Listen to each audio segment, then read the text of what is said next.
Hello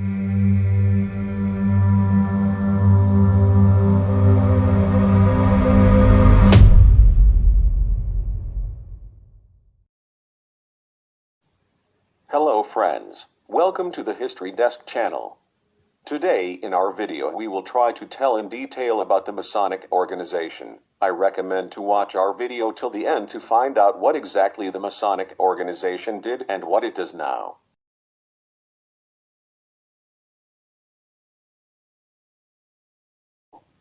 To begin with, let's give some information about the Freemason organization. Freemasonry is a relatively obscure subject with many myths surrounding the organization.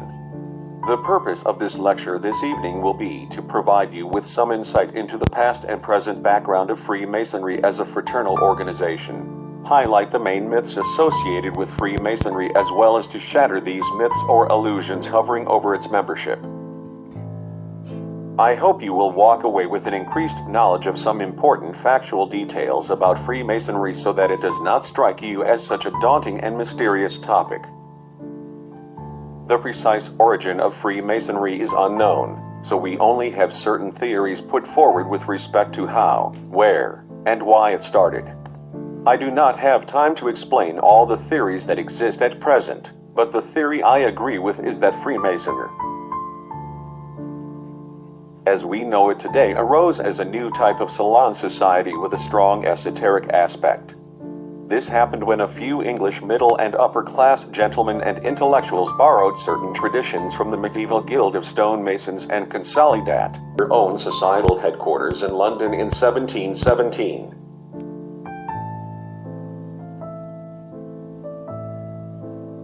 In medieval times, there were all different kinds of guilds specific to every trade or artisan craft, for example a guild for pewterers, butchers, glovers, saddlers, etc.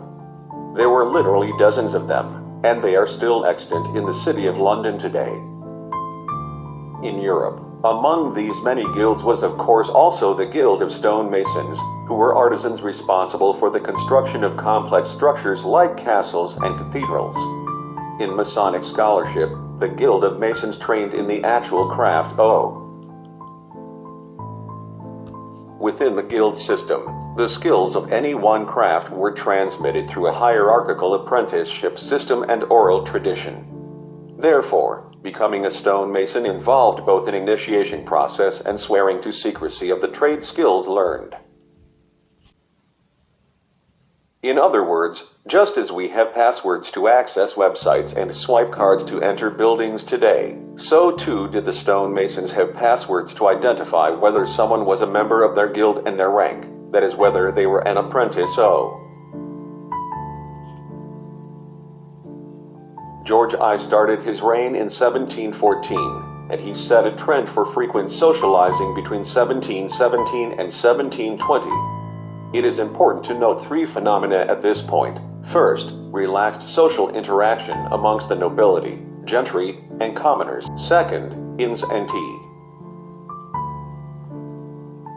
This is a demo taverns being used as meeting places.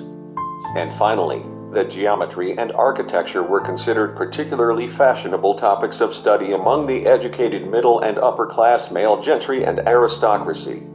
When we consider all these elements together, at this time in English society, it is not altogether that surprising that something like speculative Freemasonry emerged in 1717 London. In Masonic scholarship, speculative Freemasonry is the expression used to refer to those men who borrowed certain operative stonemasons traveled for their work. The job did not come to the stonemason. The stonemason went to the building site. As they traveled, they would be lodgers, and this later developed into the guild system in which networks of operative lodge. This is a demo. Grew, the system in Scotland being particularly advanced. The meeting place of the speculative Freemasons was an inn or tavern, but they too were called lodges. The first four speculative lodges documented as having come together to form the first grand Lodge of England in 1717 were situated near St. Paul's, the Goose and the Gridiron, the Apple Tree, the Crown, and the Rummer and Grapes. After their union to form the Grand Lodge, little by little an entire network of lodges throughout London and the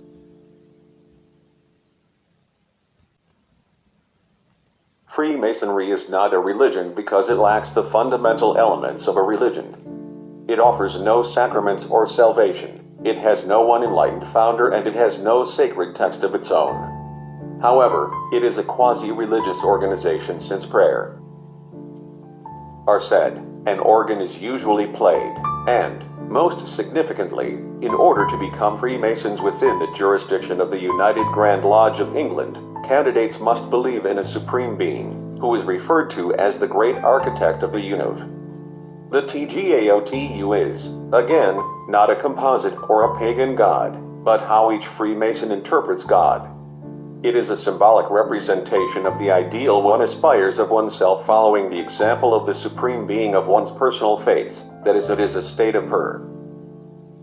Freemason is attempting to emulate and come as near to as possible. Moreover, Freemasonry is striving for mental, spiritual, and moral improvement of the self through ritual and contemplation as well as improvement of society through charitable works. Masonic Society, according to G.B. Bernardo and Freemasonry and its Image of Man, Freestone, 1989, does not possess a wider truth, of which the truth of the single religions are partial manifestations. Freemasonry regards all particular religions as hobby. Therefore, Freemasonry is closer to concepts like freedom of religion and tolerance. It was specifically constructed to be an enhancer of religion as well as a public sphere of introspective and esoteric study for its members. As some of you may already know, Masonic buildings of speculative Freemasons can be easily identified by the symbol of the letter G surrounded by a square and compasses. In medieval times when operative stonemasons carried out their traditions, G represented the Christian Godhead. In 1723, speculative Freemasonry drafted its first constitutions containing a fictional history, the charges and regulations, laws, of Freemasonry, and a collection of songs. The first charge in the 1723 edition seems to maintain a center on Christianity as the basis for G while allowing Christians of all denominations within that faith alone to become Freemasons. This was an apparent attempt to ensure no Catholic-Protestant divide occurred amongst the membership. Some might argue that this first charge implied a plea for deism, but this is a difficult argument as there was no precise definition of whom a deist would or would not be. It is important to note that deism covered a variety of overlapping ideas and belly. Freemasonry is often described as not a secret society, but a society with secrets. The building of the Freemasons' Hall, which most of you have just been given a tour of, allows any member of the public to use its library, peruse its archives, and question. Most linked to the religious, spiritual, and esoteric nature of its rituals. Just as someone who has experienced an epiphany, conversion, enlightenment, or baptism in conjunction with spiritual side of oneself, it is a mystery or secret known only to himself what every Freemason is intended to experience during each of the rituals as he passes from one degree to the next. To express their notions of particular concepts like faith, humility, death, etc. through a combination of drama, mime, gesture, symbolism, and allegory. Officially, there is no international governing body of Freemasonry. While the United Grand Lodge of England is considered to be the mother Grand Lodge of the world, this conveys the idea that other countries in which Freemasonry exists looks to England as a model for their own Masonic practices rather than England being a controlling force or there being a group composed of high-ranking Masons somewhere who dictate a plan for world domination to the lower orders. I am going to intertwine this section of my talk with some of the terminology surrounding Freemasonry in addition to explaining its formal structure. The basic unit of Freemasonry is the lodge, with its leader being the master of the lodge. It follows then that the administrative and ceremonial headquarters of a particular type of Freemasonry practiced by a country or American state is known as the Grand Lodge, with its leader being the Grand Master. The United Grand Lodge of England, UGL, has jurisdiction over all subordinate lodges in England and Wales only. Lodges that conform to the traditional standards of practice set out in the constitutions are deemed regular, and those lodges that carry out practices not sanctioned as in conformity with Masonic standards are deemed irregular. In terms of the relationships between UGL and other countries in which Freemasonry exists, UGL will recognize, for example, the Grand Lodge of Japan, as it conforms to traditional practices of Freemasonry as UGL will, however, not recognize Grand Lodges in England and Wales or elsewhere that contain female members or mixed-sex membership. In such cases, a Grand Lodge such as the one for Co-Freemasonry men and WO. Characteristics that determine regularity or irregularity, recognition, and acknowledgement are usually related to the types of members involved as well as consistency of ritual practice. For instance, according to UGL's tradition of Freemasonry, the female would be irregular. In this way, it is clear that it is for each country to decide to follow England as an example or to decide to make its own rules. It could even be the case that in one country, there may be several Grand Lodges, some of those that comply with England's model and others that may not.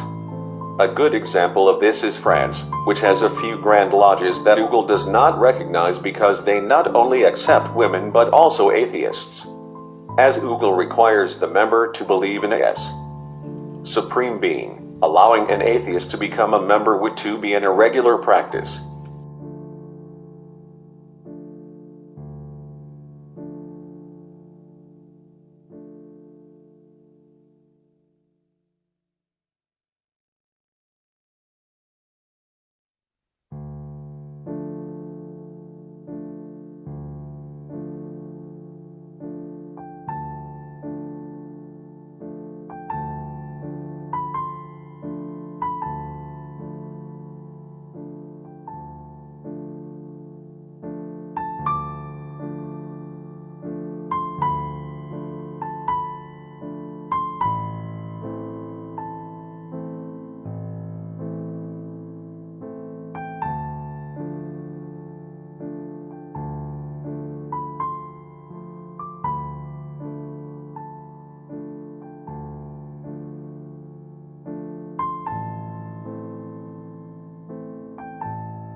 To conclude, Freemasonry has been on the decline in many countries as it was a much more fashionable form of clubbing during the 18th and 19th centuries, when there were considerably less attractions and distractions in society, when networks sociability were still new and exciting things, and when science, geometry, and architecture were considered gentlemen's entertainment. However, Freemasonry still continues to be attractive for men with a certain spare amount of time for a combination of reasons that include social, spiritual, intellectual, and charitable interests. I hope I have clarified some misconceptions about the organization through this brief introduction, and I welcome any questions you may have. By the way, I am not a Freemason.